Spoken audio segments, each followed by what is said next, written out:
ಪ್ರಧಾನಿ ನರೇಂದ್ರ ಮೋದಿ ಅವರು ಮೈಸೂರಿನ ಸ್ವಾಮಿ ವಿವೇಕಾನಂದ ಸಾಂಸ್ಕೃತಿಕ ಯುವ ಕೇಂದ್ರ ವಿವೇಕ ಸ್ಮಾರಕವನ್ನು ಇಂದು ಉದ್ಘಾಟಿಸಿದರು.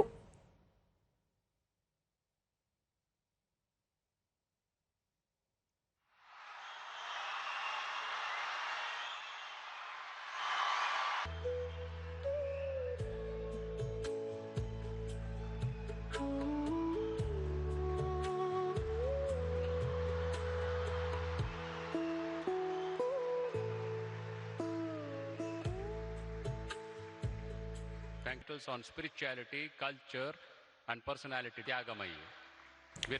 ಬಳಿಕ ರಾಮಕೃಷ್ಣ ಆಶ್ರಮದಿಂದ ಬಿಡುಗಡೆಗೊಂಡ ಪುಸ್ತಕಗಳನ್ನು ಅನಾವರಣಗೊಳಿಸಿದರು. ಈ ಸಂದರ್ಭದಲ್ಲಿ ರಾಜ್ಯಪಾಲ ಥಾವರ್ ಚಂದ್ ಗೆಹ್ಲೋಟ್, ಮುಖ್ಯಮಂತ್ರಿ ಡಿಕೆ ಶಿವಕುಮಾರ್, ಸಂಸದ ಯದುವೀರ್ ಕೃಷ್ಣದತ್ತ ಚಾಮರಾಜ ಒಡೆಯರ್, ಬಿಜೆಪಿ ರಾಜ್ಯಾಧ್ಯಕ್ಷ ಬಿವೈ ವಿಜಯೇಂದ್ರ, ರಾಮಕೃಷ್ಣ ಮಠದ ಸ್ವಾಮಿ ಗೌತಮಾನಂದಜಿ ಮಹಾರಾಜ್, ಸ್ವಾಮಿ ಮುಕ್ತಿದಾನಂದ ಮಹಾರಾಜ್ ಸೇರಿದಂತೆ ಇತರರು ಉಪಸ್ಥಿತರಿದ್ದರು.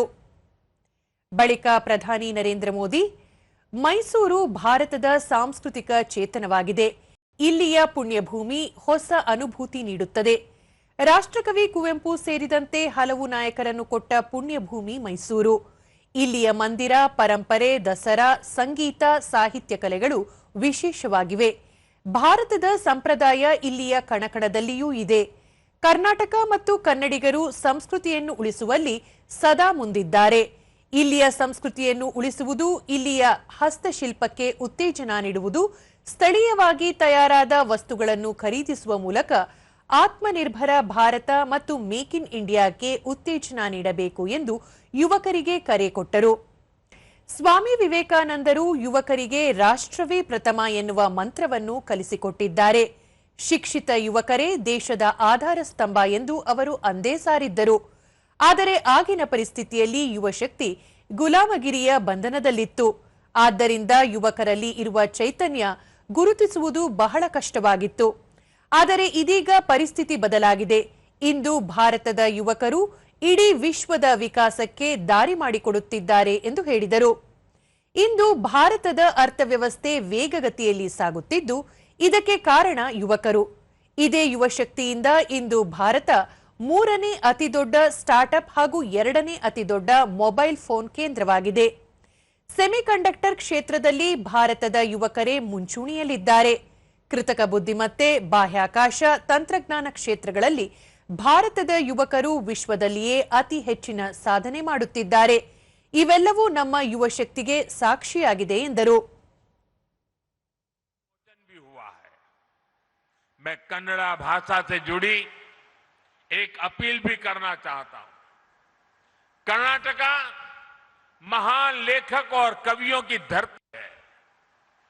कन्नड़ा भाषा, कन्नड़ा भाषी लोग हमेशा से पढ़ने की संस्कृति के लिए जाने जाते हैं. स्मार्टफोन के इस युग में इस स्वभाव को और बढ़ावा मिलना चाहिए. ಮುಖ್ಯಮಂತ್ರಿ ಡಿಕೆ ಶಿವಕುಮಾರ್, ಪ್ರತಿಯೊಬ್ಬ ಯುವಕರಲ್ಲಿ ಸ್ವಾಮಿ ವಿವೇಕಾನಂದರ ಚಿಂತನೆ ಮೂಡಬೇಕಿದೆ. ಈ ಚಿಂತನೆಗಳೇ ಬದಲಾವಣೆಯ ಆರಂಭ. ಈ ಚಿಂತನೆಗಳ ಮೂಲಕ ಯುವ ಶಕ್ತಿಯು ಇಡೀ ರಾಷ್ಟ್ರಕ್ಕೆ ಕೊಡುಗೆ ನೀಡಬೇಕಿದೆ. ಮೈಸೂರಿನ ಇತಿಹಾಸವು ಇಂದು ವಿಶ್ವದ ಇತಿಹಾಸವಾಗಿದೆ. ಇದೇ ಪುಣ್ಯಭೂಮಿಯಿಂದ ಸ್ವಾಮಿ ವಿವೇಕಾನಂದರು ಶಿಕಾಗೋಗೆ ಪ್ರಯಾಣಿಸುವ ಮೂಲಕ ವಿಶ್ವದ ಗಮನ ಸೆಳೆದರು. ಇದು ನಮ್ಮ ಕರುನಾಡ ಭೂಮಿಯ ಹೆಮ್ಮೆ ಎಂದರು. ದೇಶದ ಯುವಕರನ್ನು ಸರಿಯಾದ ನಿಟ್ಟಿನಲ್ಲಿ ತೆಗೆದುಕೊಂಡು ಹೋಗುವ ಕಾರ್ಯಕ್ರಮ ಇದಾಗಿದೆ. ದೇಶದ ಯುವಕರಲ್ಲಿ ದೈಹಿಕ, ಮಾನಸಿಕ ಶಕ್ತಿಯನ್ನು ತುಂಬುವ ಕೆಲಸ ಮಾಡಬೇಕಿದೆ. ಈ ನಿಟ್ಟಿನಲ್ಲಿ ಕೇಂದ್ರ ಸರ್ಕಾರದ ಜೊತೆ ಕರ್ನಾಟಕ ಸರ್ಕಾರವು ಸದಾ ಕೈಜೋಡಿಸಲಿದೆ ಎಂದರು. ಒಂದು ಕಾರ್ಯಕ್ರಮವನ್ನು ಇವತ್ತು ರೂಪಿಸಿದ್ದಾರೆ. ಅದಕ್ಕೆ ಇಡೀ ಭಾರತದ ಯುವಕ ತಂಡ, ಯುವ ಸಮುದಾಯ, ಎಲ್ಲ ನನ್ನ ತಂದೆ ತಾಯಿಂದರು, ಹಿರಿಯರೆಲ್ಲರೂ ಕೂಡ ಈ ದೊಡ್ಡ ಐತಿಹಾಸಿಕವಾದಂತ ರಾಮಕೃಷ್ಣ ಸಂಸ್ಥೆಗೆ ಕರ್ನಾಟಕ ಸರ್ಕಾರದ ಪರವಾಗಿ ನಿಮ್ಮೆಲ್ಲರ ಪ್ರತಿನಿಧಿಯಾಗಿ ಅವ್ರಿಗೊಂದು ಸಾಷ್ಟಾಂಗ ನಮಸ್ಕಾರಗಳು ಮತ್ತು ಅಭಿನಂದನೆ ಸಲ್ಲಿಸಲಿಕ್ಕೆ ನಾನು ಬಯಸ್ತಾ ಇದ್ದೇನೆ.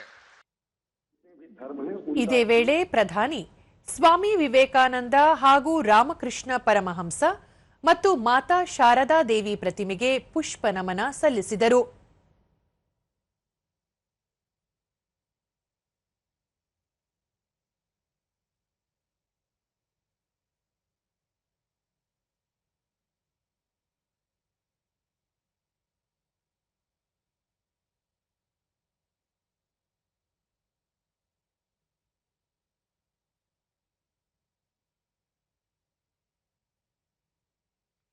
ವಿವೇಕಾನಂದ ಸಾಂಸ್ಕೃತಿಕ ಯುವ ಕೇಂದ್ರದ ಆವರಣದಲ್ಲಿ ಪ್ರಧಾನಿ ಗಿಡ ನೆಟ್ಟು ನೀರುಣಿಸಿದರು.